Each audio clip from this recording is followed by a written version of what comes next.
What's up, Chance? Long time no see, Chef Brandy. I know. It feels like a lifetime, and it was only a week. It was 2 weeks. Don't try it. You canceled last week. You No. did. Don't try it. 2 weeks. Yes, the kitchen was You tried closed to sneak for through that one. renovations. Oh, so with every time we have a new introduction, I'm enjoying it. But we do want to welcome everyone, Brandy, to EMP Review. I'm your host, Chauncey, joined by Chef Brandy, entrepreneur Brandy, whispered to the stars Brandy, who's doing very well. And if you're here with us live, if you want to communicate, just type something into whatever the chat platform you have, and we'll get to it. So with that, Brandy, tell us, as usual, about entrepreneur meal plan. Entrepreneur. Yes, indeed. Okay. So, Entrepreneur Meal Plan is a community for entrepreneurs looking for food for their mind, body, and business. We are on a mission to help people shift away, people who are building businesses in particular, shift away about how we approach that concept. So, no longer do we need to wear working ourselves into the ground as a badge of honor. We are a community of entrepreneurs who want to work ourselves in a way that when we're at the finish line or when we hit milestones, we have the energy to actually enjoy and appreciate those successes that we're making along the journey. How do we do that? We do that by providing you mainly with a fuel source powered by plants, hence the reason Entrepreneur Meal Plan. But understand that food that you put in your mouth and body is not the only food that we want to feed you. So we also want to feed you good mindset food. We want to also feed you good soul food, so other people in the community that get you, and then share different resources that can help you grow your business. So that is the Entrepreneur Meal Plan. Why, how, and what? Wow. And it's $30.23 per quarter. Yes, indeed. So what's that? $120.92, something like that. Oh, look at somebody knowing how to do math in their head. Some people pay me to do this. We won't get into that. So what we're doing this month, last month it was beets. The month before that it was kale. And this month, it's carrots. Yeah. I think we're working our way up to something that's actually good. This is interesting. So maybe by December it'll be something delicious. No, I'm kidding. We love all of it. And now for carrots, it's carrot on is our topic. So tell us, Brandy, what are we doing for carrots today? Today for carrots, we are going to do a carrot noodle. Carrot noodles with a peanut butter, a Thai peanut butter sauce. Figure we have something a little fun, learn to have a sauce that we can use in something else, and also an opportunity to learn a way to cut a carrot. Very interesting. Sounds delicious already. So Brandy, go ahead and get set up, and when Brandy's back, you'll see how to come up with carrot noodles. Okay. All right. See you soon, Brandy.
All right, so we got good old carrots here. So I peeled the first 4 already, just for the sake of time. But if you have not been to an entrepreneur meal plan review before, you might not know that our tool of choice for carrot peeling is a spoon. So as entrepreneurs, we like to find simple ways to do things. And instead of pulling out a carrot peeler, I figure the spoon is a more exciting way, a simpler way for sure, in order to peel a carrot. So just want to show you how simple and easy it is to peel a carrot. So that's what we're doing with the spoon. So if you haven't seen this, now you have, and you can add that to your arsenal. Now, carrot noodles. Now, there's that, what is that? That fancy zoodler machine that you can put your vegetables in and turn it into a noodle. Or there's a hand one, there's the spinny one. You could also just go buy them from the store already cut up. But I figured this is a fun opportunity to show how we can actually cut a carrot. So it's a very rustic noodle. Okay, I want you to think about this noodle as something that's really rustic. And I like to always focus on my line. So we're holding this carrot like this and we're cutting it into pieces. We're going to stack it. And then we're going to cut it into a strip. So some people call this a jubilee. We're going to call it a carrot lo mein noodle for the sake of this discussion. Lo mein noodles tend to be a little square, thick traditionally. They have eggs in them, but these ones don't have eggs in them because they are carrots. So this is just literally carrot strips.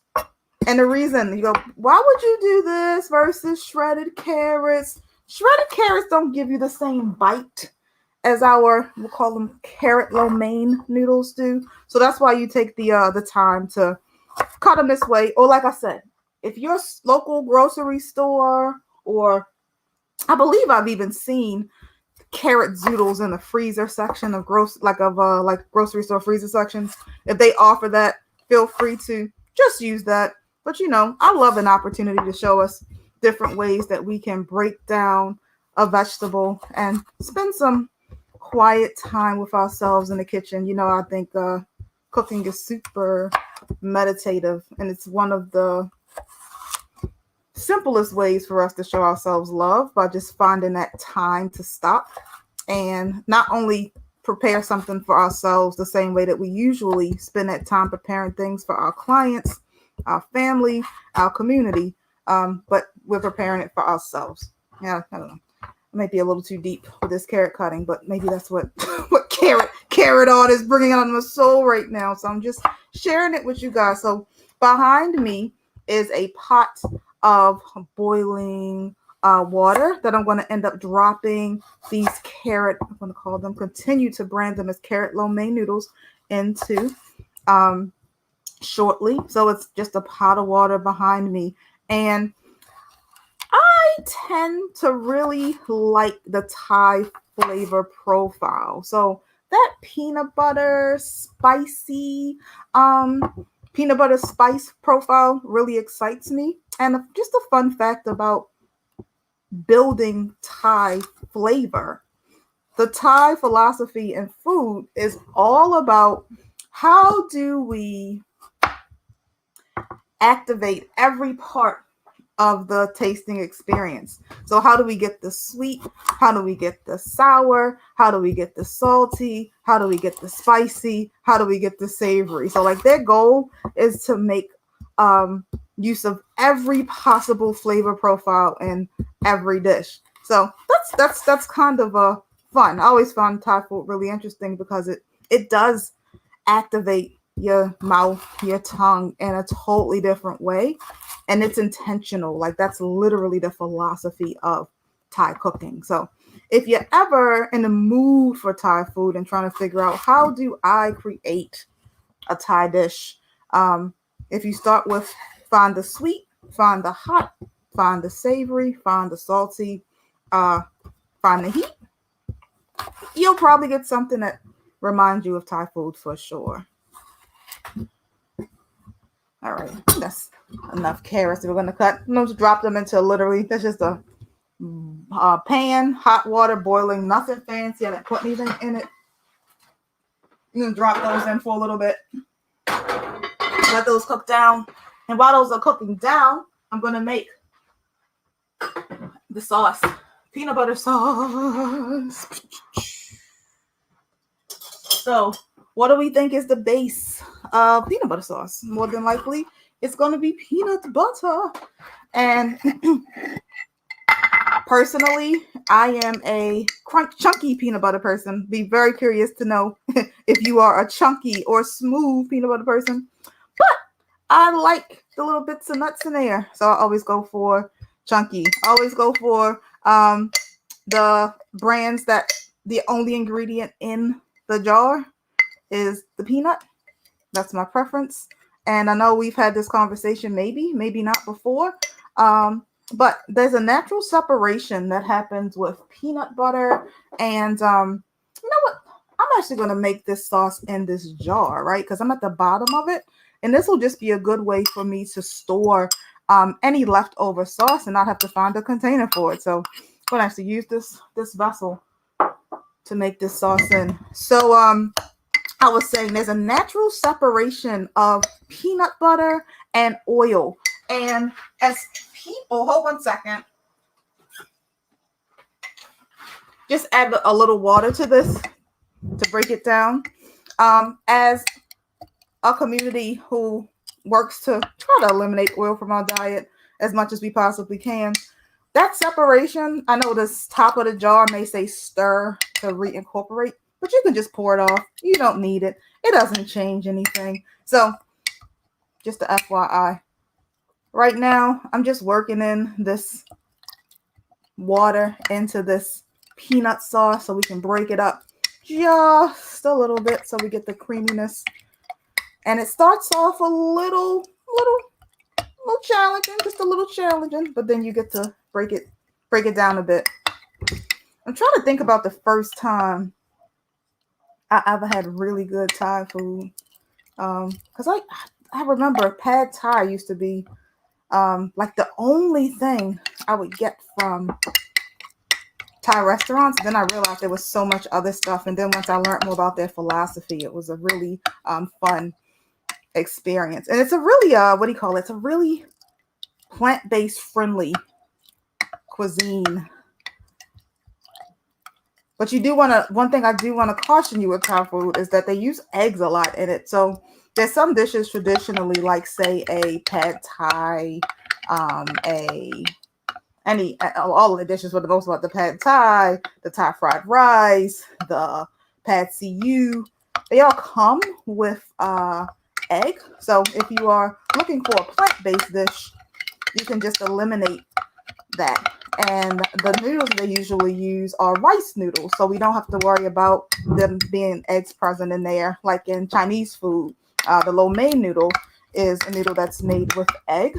So if you are interested in, say, like ordering something from like a Chinese store, you want to ask them to replace it with a rice noodle, which is usually the noodle that they use when they're creating the chow mein type dishes. So just a little bit of education around some of the things that seem like they're plant-based, but they kind of sneak in non-plant-based things in the process. So there you see, just with a little bit of stirring, now we are to the point that we have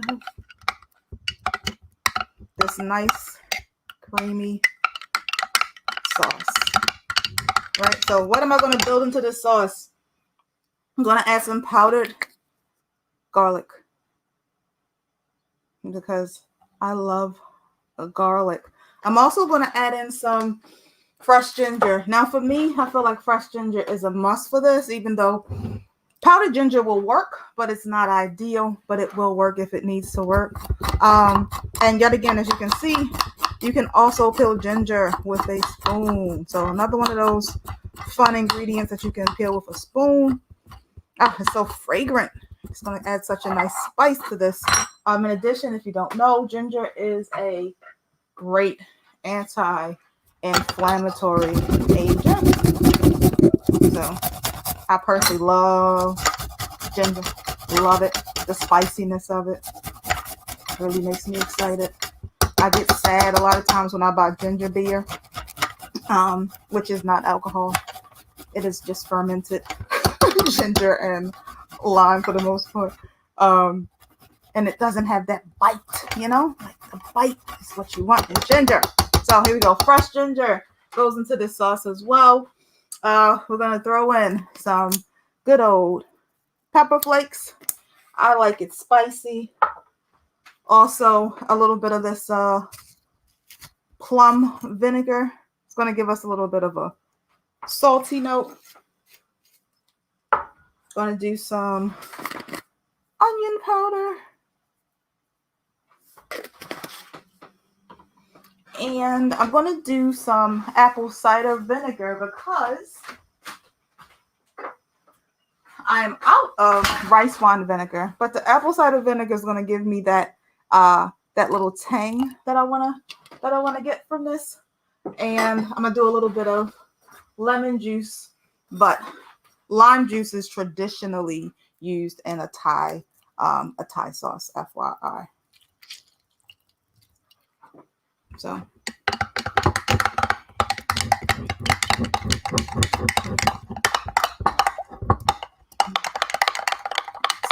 it's a super simple sauce. That's nice. You can taste the ginger. You can taste the garlic.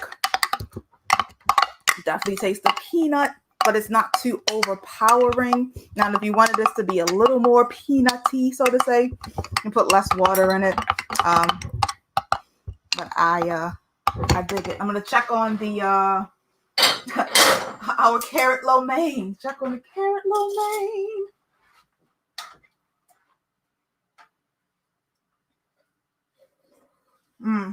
All right. Bringing those over shortly. They're nice. So the texture should be, they should have a little bite to them. They shouldn't be like hard, but they also shouldn't be soft, or they shouldn't fall apart. I'm gonna bring them and show them to you in a sec. So you see, like, they're cooked. They're not like mushy. Like, there's a little bit of resistance when it's hot. There's a little bit of a resistance when I attempt to like try to break it, but it doesn't just like fall apart. So that's kind of the texture that we're going for here. Then we're gonna pour some of this peanut sauce on top, just to kind of mix it in a little bit. And it smells very good. I don't know if you guys have a point of reference for like Thai peanut sauce, but those flavors that come from it are really, really nice. And if you know anything about Thai food, Asian food, probably all across the board, is that it is very beautifully presented always. Like, they are really big on presenting just pretty dishes, using something fresh in the preparation of the dish. And so we are going to follow that model here. So I'm going to add on some fresh cilantro. As you saw, I did not only utilize the leaves from the cilantro, also utilize the stem, because the stem has a lot of flavor, some additional health benefits, and should not be wasted. So just the thought process when you're using fresh herbs, you know, when there's an opportunity to use the stems, especially on your cilantros, your parsleys, your dills, the ones that aren't as rigid. I feel like your rosemary and your thyme's a little more challenging to use the stalk, because it's a different, it's a little different. So, but the ones that you can, cilantro, parsley, dill, particularly, take that opportunity. I'm gonna also add in some pepper flakes. Additionally, you guys know that I love spice. And if you're not using salt, spice is your friend. Grab a couple of the things.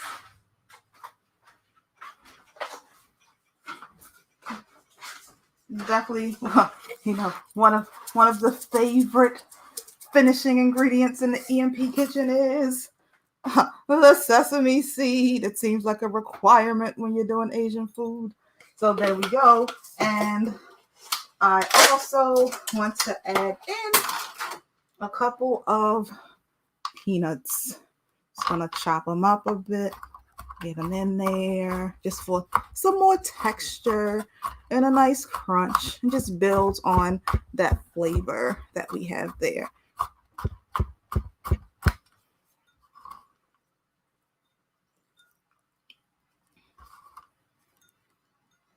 And guys, there you have it. Now what are we calling this? Carrot noodles or carrot lo mein noodles with a Thai peanut butter sauce. I'm gonna clean up and meet you guys back over for questions shortly.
Hey. All right. So, as always, looks great, Brandy. Again, if you're with us live, of course, you can type in any questions, but I do have a few for you as usual. Thank you. So, number one, how do you know when you've peeled the carrot sufficiently? So when all of the outside skin is gone and you end up with I think I have one that's not. All of this, I don't know if we can get super close, but there's like this kind of rough, wet experience, I guess, that you end up getting when it's fully peeled, and that skin that you just kind of peeled off is gone. So once you get that first layer off, it's fine. Yeah.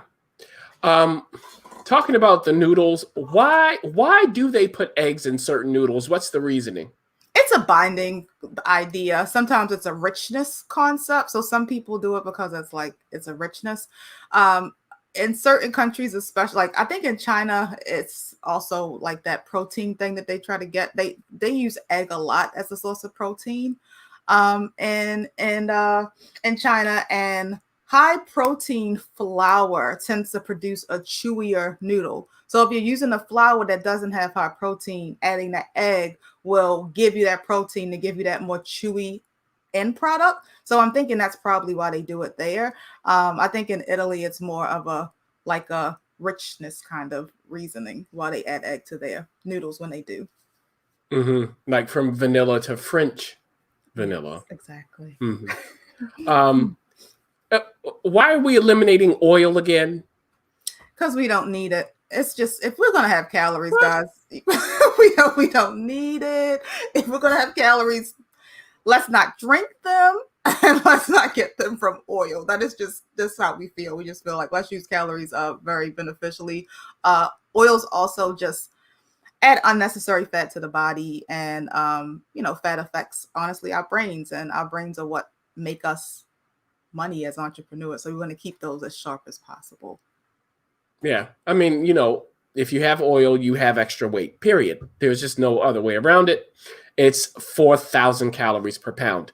Now, next question. When should you go with lemon and when should you go with lime?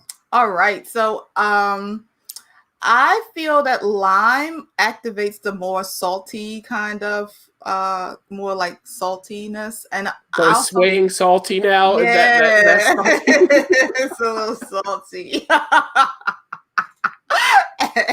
And lemon gives us more of like, I feel like a brighter kind of sweetness to a dish, whereas like I feel like lime's more like salty slash zesty. So it depends on like kind of what it is that you're after. They can be interchangeable for sure, but they are different.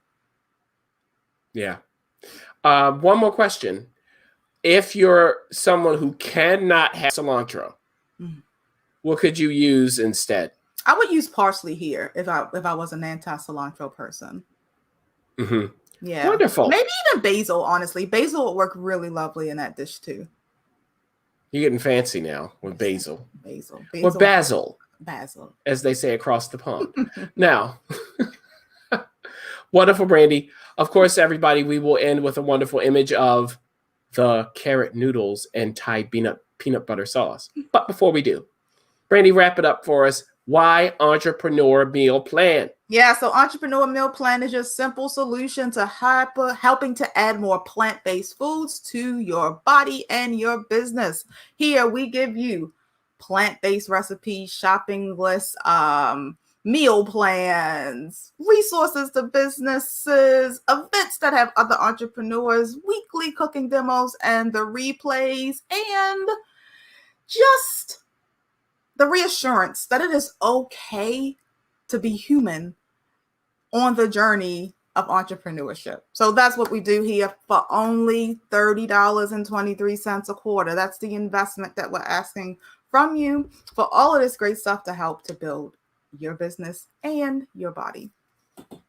Wonderful. And we will have our next review next Wednesday at 5:30 p.m. Eastern Time. So that's Wednesday, April 21st at 5:30 p.m. Eastern. And we continue carroting on, as you call it. Yes. So we look forward to seeing all of you then. Brandy, as usual, thank you so much. And everybody remember, do life. And what else? Well, Brandy, what's the other one? Business. Okay. Bye-bye.